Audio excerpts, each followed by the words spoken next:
তের যাওয়ার দিকেই তাকিয়ে আছে। আমার কেন জানি না মনে হলো তে এত ভালোবাসার মধ্যেও কিছু একটা লোকালো। কেন মনে হচ্ছে এটাই শেষ দেখা, যদি এমন কিছু হয় আমি মরে যাব। জিমিন জেহবকে কল করে। হ্যালো জেহব, তের বাড়ির কাছে চলে আয়। আগে যেমনভাবে নজর রাখতিস এখনো তাই রাখবি। এই বলে জিমিন কল কেটে দেয়। দিদা একটু শেষবার রান্নাটা করে দেবে, আমি খেয়ে দিয়ে বেরিয়ে যাব। শেষবার কেন বলছিস বাবা? আমার আবার ডিউটি পড়েছে, আমার ইচ্ছা করছে না তোমাকে ছেড়ে যেতে। কেন, কোথায় যাবি? আমাকে আবার তে ম্যামের উপরে নজর রাখতে হবে। কি পেয়েছে নাকি ওই জিমিনটা? মেয়েটাকে বাপের বাড়িতে গিয়ে শান্তি দেবে না? কিছু করার নেই দিদা, তুমি রান্না করো, আমি তোমার হাতের লাস্ট খাবারটা খেয়ে নি। এমন করে বলতে নি বাবা, যেন মনে হচ্ছে তোকে জম ডাকতে এসেছে। মম, ড্যাড, আই এম ব্যাক। ছাড়ো, মেয়ে এসেছে। জিন কিচেন থেকে বেরিয়ে যায়। তে দৌড়ে গিয়ে জিনকে জড়িয়ে ধরে। তুই একাই এসেছিস? হ্যাঁ, আসলে ইউনো কিছু কাজের জন্য আটকে গেছে। তে এবারে পেছন দিকে আরএমকে দেখতে পেয়ে তে দৌড়ে গিয়ে আরএমের ঘাড়ে উঠে পড়ে। আরএম ভর সামলাতে না পেরে ফ্লোরে বসে পড়ে। জিন, এটাকে তোলো আমার উপর থেকে, ছোটখাটো একটা হাতি বসে পড়েছে মনে হচ্ছে। জিন গিয়ে তের পিঠে করে মারে। তে হেসে উঠে দাঁড়িয়ে পড়ে। মম, তুমি এখনো কত সুন্দর বিউটিফুল ইয়াং আছো। ড্যাড কেন এতদিন বুড়ো হয়ে গেছে? আমি বাইরে অনেক সুন্দর সুন্দর ছেলে দেখেছি, তাদের একজনের সঙ্গে তোমার বিয়ে দিয়ে দেবো। কারণ তোমাকে দেখে মনেই হয় না তোমার বিয়ে হয়ে গেছে, আমার একটা মেয়েও আছে। আর কি, মেয়ে হয়ে সারাক্ষণ মায়ের বিয়ের চিন্তা করে। এই, তুই যদি মায়ের বিয়ে দিয়ে দিস তাহলে এই বাপটার কি হবে? তুমি তোমার মতন কোন একটা বুড়িকে বিয়ে করে নাও। আচ্ছা মম, আমার খুব খিদে পেয়েছে, আমি খেতে দাও। হ্যাঁ হ্যাঁ, যা ফ্রেশ হয়ে এক্ষুনি দিচ্ছি। পরে ফ্রেশ হয়ে নেবো, আগে খেতে দাও তো। বুঝতেই পেরেছি, আমার মেয়েটার পেটে ইঁদুর দৌড়াচ্ছে। বস, আনছি। জিন কিচেনে চলে যায়, তে গিয়ে সোফায় বসে। আরো কিছুদিন বাইরে থাকতে পারলি না মা, তাহলে তোর একটা ভাই বোন হয়ে যেত। ও মম, দেখো ড্যাড কি বলছে। সত্যি তো বলছি, এতদিন তুই ছিলিস না, আমার কত কেয়ার ছিল। এখন তুই চলে এলি, আমার আর কোনো কেয়ার হবে না। সত্যি ড্যাড, তোমার এখনো হিংসা করাটা গেল না। মেয়ের সামনে কি কথা বলতে হয় এখনো এই বুড়োটা শিখলো না। তুই আয় তো মা, তোকে খাইয়ে দিই। কতদিন পরে এলি? নাও, এই শুরু হলো। এতদিন আমি খাচ্ছিলাম, আজ একজন এসে আমার খাবারে ভাগ বসাচ্ছে। আরে যাও তো, গিয়ে রান্নাটা চাপাও তো। আমি আসলে তোমার ভাগের খাবারটা মেয়েকে দিয়ে দিয়েছি। কিন্তু কেন? আরে বাবা, মেয়ে তো না জানিয়ে এসেছে, সেও যে আমাদের দুজনের রান্নাই করা ছিল, তাই তোমার ভাগের খাবারটা আমি ওকে এখন দিয়ে দিলাম। ও যে জানিয়ে আসছে, তাহলে আমি ওর জন্য কত ভালো ভালো পদ রান্না করতাম। তুই কি জানিয়ে আসতে পারলি না তে? আসারই বা কি দরকার ছিল, আরো কিছুদিন ওখানে থাকতিস। দেখেছো তো মা, ড্যাড আমার বাড়িতেই আমাকে থাকতে দিচ্ছে না। এই আরেম, তুমি যাবে, না হলে কিন্তু তুমি আজ খেতে পাবে না। কি আর করব, যাচ্ছি।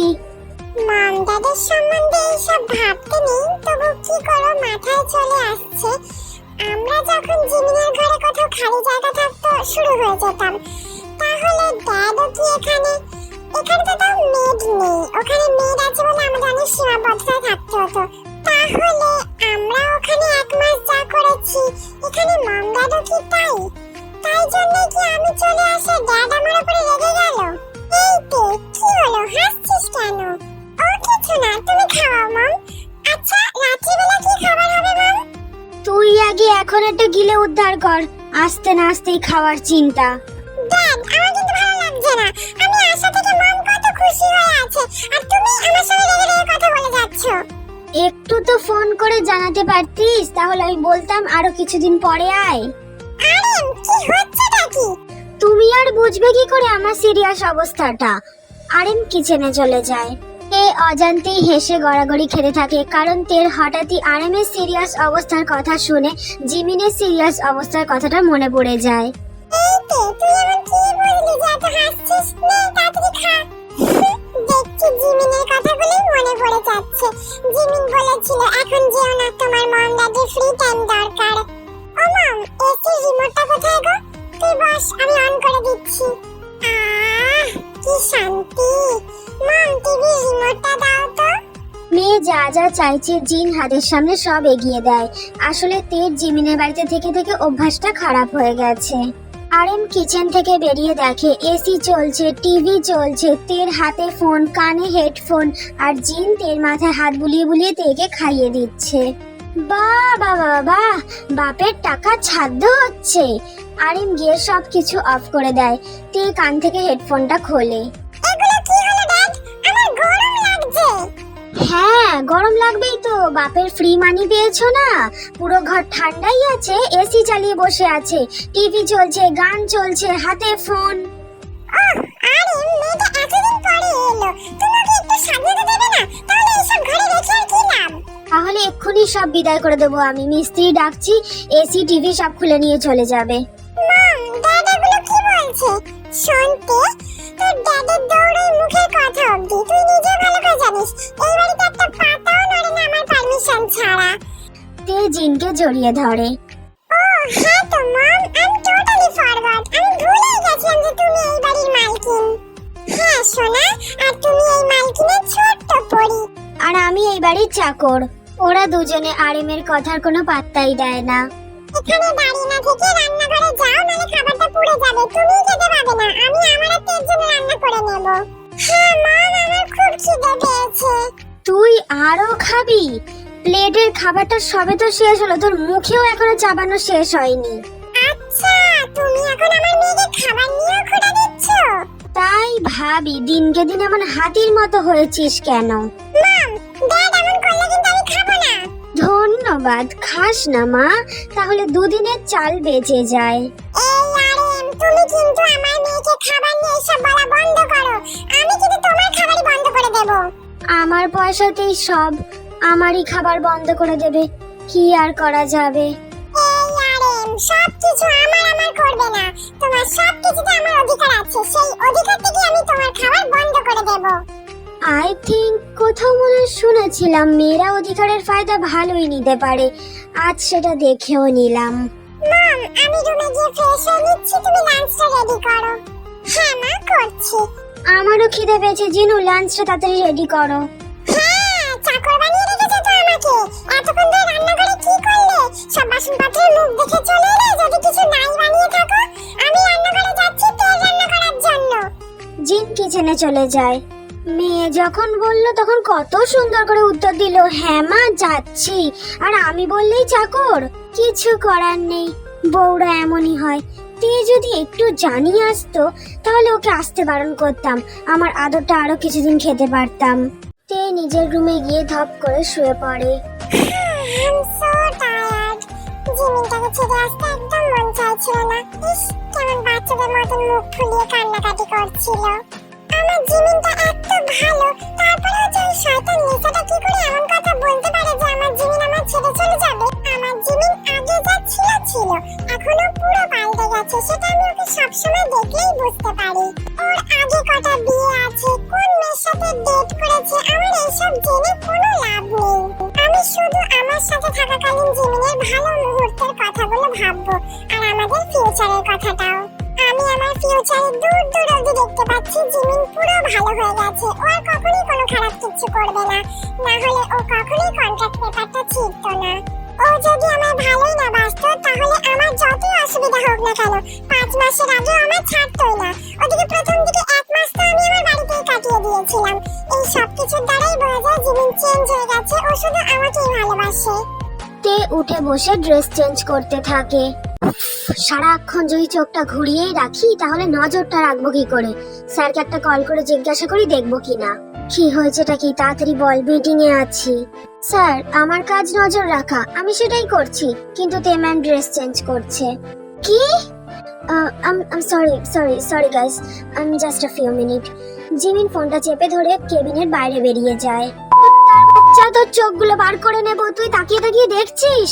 আরে না না, ধুর বাবা, যখন পারে তখন গালাগালি দেয়। আমার চোখ ঘোরানো আছে, আমি দেখবো কিনা সেটাই তো জিজ্ঞেস করার জন্য ফোন করেছি। তোকে আর কিচ্ছু করতে হবে না, এক কাজ করতে এই রুম থেকে বেরোলেই ক্যামেরা ফিট করে দিবি, বাকি আমি দেখে নেব। তাহলে আমার আর কোনো কাজ নেই তো? ক্যামেরা লাগিয়ে তো আমি দিদার কাছে চলে যেতে পারবো তো? যেখানে খুশি যা, ইম্পর্টেন্ট মিটিং হোল্ডে রেখে আমি কথা বলছি, এখন ফোন রাখ, যেটা বললাম সেটাই কর। যদি কিছু দেখেছিস যে হোক, পুরো কথা শেষ হয় না যে হোক অলরেডি মুখের উপরে ফোন কেটে দিয়েছে।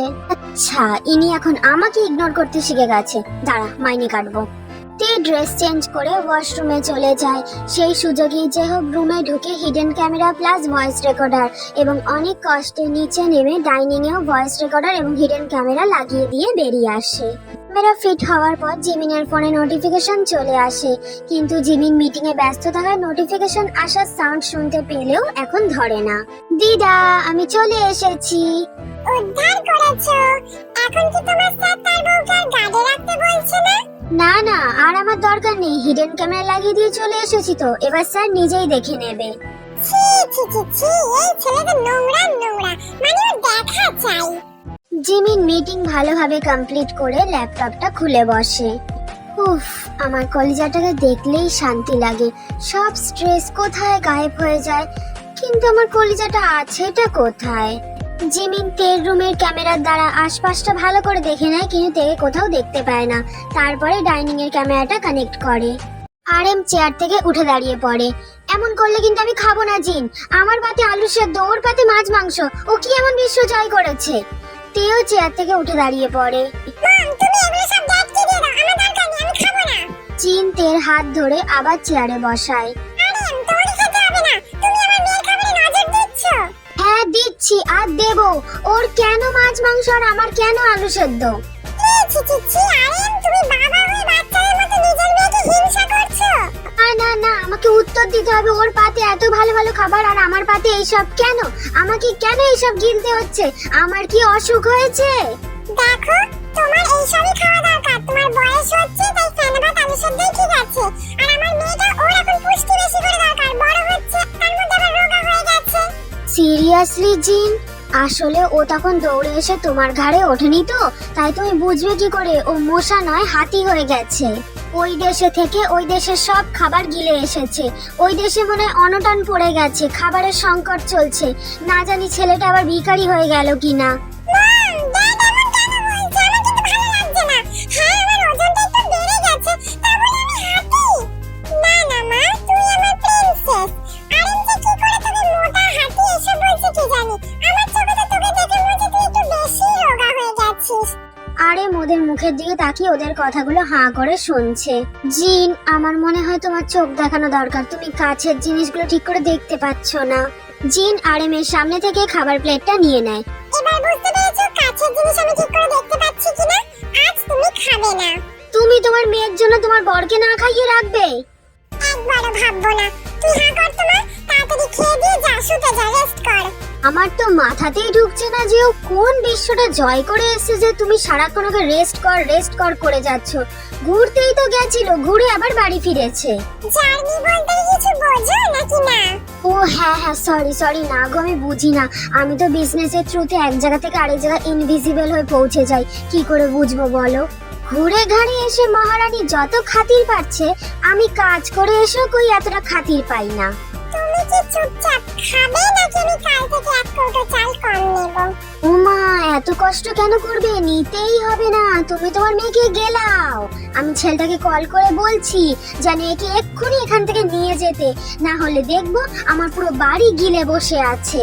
প্রেমের অলরেডি খাওয়া শেষ হয়ে গেছিল, তাই নিজের মতন বকবক করতে করতে রুমে চলে যায়।